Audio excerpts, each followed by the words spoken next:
Welcome to the channel Boring History for Sleep, where history isn't dusty and boring. It's raw, funny, and a little uncomfortable. From kings and castles to peasants and plagues, we dive into the past with sarcasm, dark humor, and stories you'll never forget. Subscribe and let's make history entertaining again. You wake up in medieval England, and the first thing that hits you isn't sunlight, it's the stench. It's a cocktail of smoke, manure, damp straw, and whatever died in the ditch last week. Forget your morning coffee or hot shower.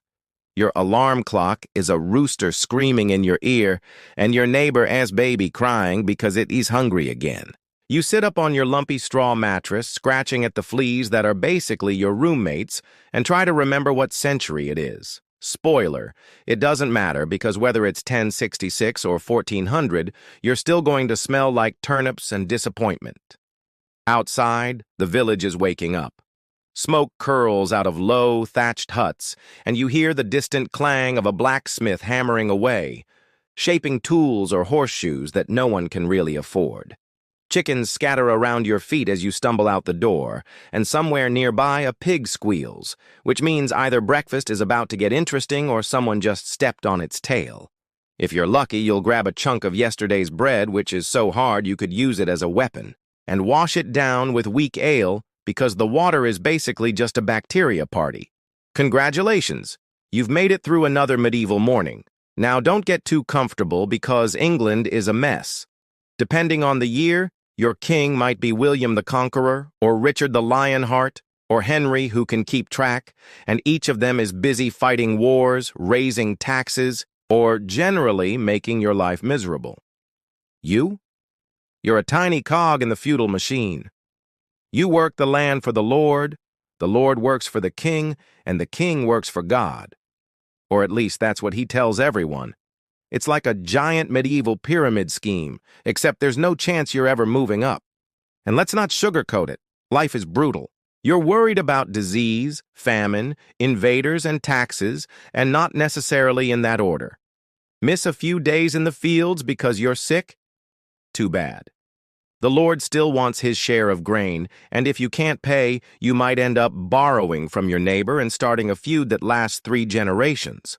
Meanwhile, monks in drafty monasteries are carefully writing down history with ink and parchment, making sure everyone remembers how holy and important their patrons are, while your story, the mud, the hunger, the endless cycle of work, barely makes it into a footnote. But here's the twist. Even though it's rough, it's not all doom and gloom.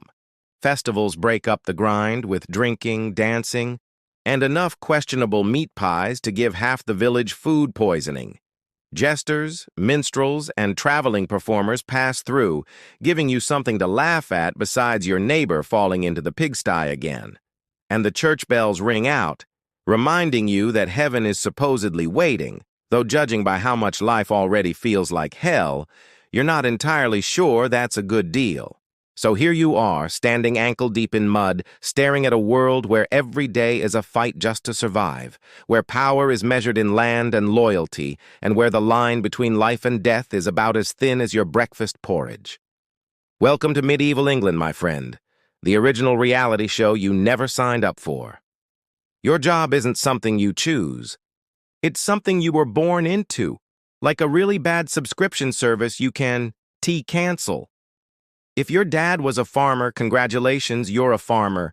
If he was a blacksmith, you get to spend your life inhaling smoke and burning your fingers off. And if he was the village drunk, well, guess what? You're probably halfway there already. Social mobility in medieval England is basically non-existent. The only way you moving up the ladder is if someone dies and you inherit their slot. Even then, don't get too excited. It's probably just more mud and more work. Your daily grind starts before the sun even bothers to show up. You roll out of bed, well straw, and trudge to the fields with tools so primitive they look like something a caveman would have tossed out. You bend, dig, plant, repeat. Hours of back-breaking labor for the privilege of keeping only a fraction of what you grow, because the lord of the manor needs his share. And then the priest swings by to remind you that God also wants his cut. Everyone's got their hand in your pocket, except, of course, you don't have pockets. Food? Hope you like bread because that's 70% of your diet. It's not the fluffy stuff you're imagining. It's dense, coarse, and usually filled with bits of grit from the millstone, so every meal is basically sandpaper for your teeth.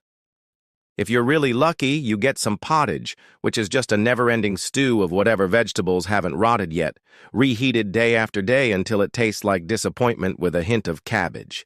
Meat, forget it. Unless it's a festival, or you manage to accidentally drop a rabbit into your stew pot without the gamekeeper noticing. Bathing is rare, not because you don't want to, but because it's too much effort to haul buckets of cold water and heat them over a fire.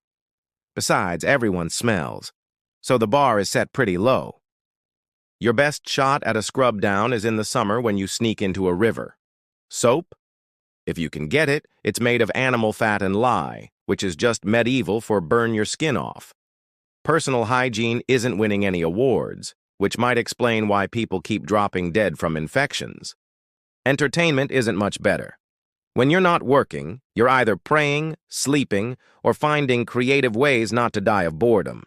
You might play a game with stones or sticks, or watch the occasional traveling juggler, but mostly, you're too tired to care. For fun, the community might gather to watch a good hanging. Yep, public executions are the medieval equivalent of primetime TV. Nothing says family outing like watching someone's hand get chopped off for stealing a loaf of bread. And don't even get me started on medicine. If you get sick, you're at the mercy of folk remedies like leeches, herbs, or prayers. Got a fever? Time for a bloodletting. Toothache? Let us yank that sucker out with pliers that haven't been cleaned since the Black Death. You don't go to the doctor to get better, you go to gamble with death, and usually lose. So yeah, that's your 9 to 5, except it's more like 5 to 9, with no weekends, no benefits, and the constant threat of famine or plague. The medieval job market isn't about chasing your dreams. It's about surviving long enough to pass your debts and fleas to the next generation. The people around you are what make or break your medieval life. And spoiler, most of them are just as miserable as you. First up, the Lord of the Manor, your very own boss, landowner, and occasional nightmare. He struts around in fancier clothes than you'll ever see in your lifetime, tossing out orders like confetti. He doesn't farm, he doesn't grind grain, he doesn't patch roofs. That's your job. His role is to sit in his manor house, drink wine that doesn't taste like vinegar, and complain about taxes even though he's the one collecting them from you. And, oh, he drops French words into casual conversation, because after the Norman conquest, French is the language of the rich. To you, it might as well be Elvish.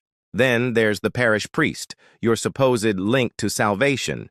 He's the one who baptizes your kids, marries you off, hears your confessions, and reminds you every Sunday that hell is hot, terrifying, and eternal. The priest is both feared and respected. He's literate, which basically makes him a wizard in your eyes. He might be a good guy, genuinely caring for the sick and poor, or he might be the kind who threatens you with damnation if you don't cough up a donation to fix the church roof for the 5th time this year. Next on the cast list, knights. These armored celebrities swagger around with swords that cost more than your entire house. In theory, they're noble protectors of the realm. In practice, they're heavily armed bullies who shake down peasants for protection money. Think medieval mobsters, only shinier. They do occasionally ride off on crusades or wars in France, but between those bouts of heroics, they're perfectly happy to trample your crops while showing off their jousting skills. And don't forget the other peasants, your so-called peers. They're your friends, rivals, drinking buddies, and sometimes enemies. You all work the same back-breaking hours, but that doesn't stop gossip from running rampant. Someone's sheep wanders into the wrong field. Suddenly, it's accusations of theft, insults shouted across hedgerows, and possibly a trial that ends with someone tied to a ducking stool. Weddings are an excuse to get drunk, funerals are a chance to speculate on who's cursed, and every festival turns into a competition over whose ale is the strongest. It's like living in a soap opera, only with more mud. The village also has its characters. There's the miller, who takes his fair share of everyone's grain, which usually means cheating you just enough to keep you angry but not enough to start a riot. There's the reeve, basically the medieval assistant manager, who enforces the Lord's rules and makes sure you pay up. And then there are the traveling types, peddlers selling dodgy goods, bards spinning tales of knights and dragons, and beggars reminding you that, yes, it could always be worse. What ties all these people together is that every interaction has stakes. The wrong word to your lord could cost you your land. The wrong move with your neighbor could spark years of feuding. The wrong joke at the priest's expense could mean you're suddenly accused of heresy. Every day is a balancing act of respect, suspicion, and survival. You're stuck in a community where everyone knows your business, your failures, and your sins. And there's no escape. This is your world. These are your people. And whether you like it or not, you're all in the mud together. Night in medieval England is not peaceful. It's terrifying. Once the sun goes down, you're basically blind. No glowing street lamps, no headlights, no comforting buzz of electricity. Just pitch-black darkness, broken only by the flicker of your candle, which drips hot wax on your fingers and burns down faster than your hope. The village that seemed bustling in the daylight now feels like a graveyard. Silent except for the occasional bark of a dog or the wind rattling the thatch above your head. Every shadow looks like it's hiding something, and honestly, it probably is. If you're poor, which you are, your little wooden hut isn't exactly Fort Knox. A thief could kick the door in, grab your only blanket, and be halfway across the fields before you even blink. Bandits lurk in the woods outside town, waiting for stragglers who were dumb enough to travel after dark. And there's no police, no hotline to call. Justice here comes in the form of angry villagers with torches, if you're lucky. If not, you're just another body found in the morning. Sleep well. But crime isn't the only danger.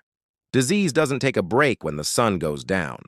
Your hut is filled with smoke from the fire, fleas crawling over your straw mattress, and the sound of someone coughing in the corner. You don't know if it's a cold, tuberculosis, or the opening act of the Black Death, but either way, there's nothing you can do. Medicine is a wild mix of superstition and guesswork. Hang garlic to ward off evil, rub herbs on the boils, or let the local healer bleed you until you faint. Yeah, sweet dreams indeed. And then there's the supernatural. You don't know science. You know stories. Witches that curse your livestock, demons lurking in the shadows, ghosts of the restless dead. The priest has spent years drilling it into your head. Hell is real, the devil is hunting for souls, and nighttime is his playground. You hear a creak outside, and suddenly you're convinced Satan himself is standing at your door. Better cross yourself and mutter a prayer before crawling deeper under your flea-infested blanket. Even if you somehow avoid bandits, disease, and demons, you still have nature to worry about. Wolves still prowl the countryside, hungry and bold enough to snatch a sheep or a child if they're desperate. Storms roll in with howling winds that rip at your roof and rain that turns your entire village into a mud pit by morning. Thunder crashes, and you don't think weather, you think God's punishment. Every rumble feels like the heavens reminding you just how small and powerless you are. So the night stretches on, endless, thick with fear. You clutch your candle until it sputters out, leaving you in total darkness. You hear footsteps outside. Are they human, animal, or worse? Your heart races, but you don't dare move. The only thing between you and chaos is luck, and in medieval England, luck is in very short supply. Tomorrow you'll wake up maybe, but tonight you lie awake, praying that nothing out there decides to make you its next target. So after all the mud, misery, and medieval madness, you might be asking yourself, why does any of this matter? Why should you care about people who spent their lives covered in fleas, eating bread that doubled as a dental weapon, and bowing to lords who couldn't even spell their own names without a scribe? Well, because medieval England wasn't just a pit stop in history, it was the foundation for so much of the world you live in today. You can't scroll through the internet, gossip about the royal family, Or complain about taxes without tripping over something that has its roots back in those damp, drafty centuries. Think about government. That whole parliament thing? Medieval invention. It started small as councils of nobles whining to the king, but it grew into an actual system that limited royal power and gave birth to ideas of representation. Sure, back then it only represented rich dudes in fancy tunics, but it planted the seed. Common law, trial by jury, those things started in this era too. Basically, the next time you're annoyed about jury duty, just remember it. It's still better than being thrown in a river to see if you float as proof of your innocence. And education? Universities started popping up in medieval England. Oxford, Cambridge. They weren't Hogwarts, but they were close enough if you squint. Rigid Latin lectures, monks arguing about theology, students getting drunk and starting fights in the streets. Honestly, not that different from college life today, except the tuition was more likely paid in livestock. The fact that you are even watching a history video right now traces back to the scribes and scholars who decided knowledge was worth preserving instead of just letting it rot with the rest of the cabbage stew. Culture, too. Knights, castles, chivalry, Robin Hood robbing the rich and feeding the poor, or maybe just himself, depending on who's telling the story. These myths and institutions still shape how we imagine heroism and justice today. You can binge-watch Game of Thrones or The Witcher without bumping into echoes of medieval England, the corruption, the violence, the uncomfortable truth that power usually wins. Pop culture keeps dragging us back there, because as awful as it was, it's also endlessly fascinating. But beyond the institutions and legends, there's something more human at the core of it all. The peasants who worked fields from dawn till dusk, the mothers who buried children lost to plague, the soldiers who marched off to fight wars they didn't understand. They remind us that survival is the most ancient form of resistance.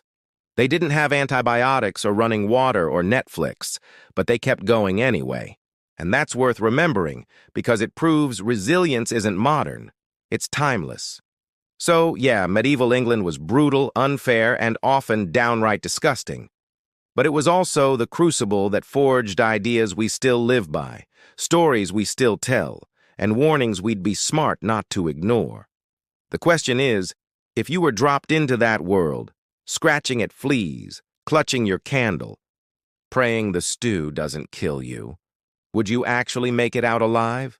Or would you tap out before the first plague-ridden rat scurried across your bed? Drop your answer in the comments, subscribe for more gloriously uncomfortable history, and hey, next time your Wi-Fi goes out, remember at least you're not stuck in the Middle Ages.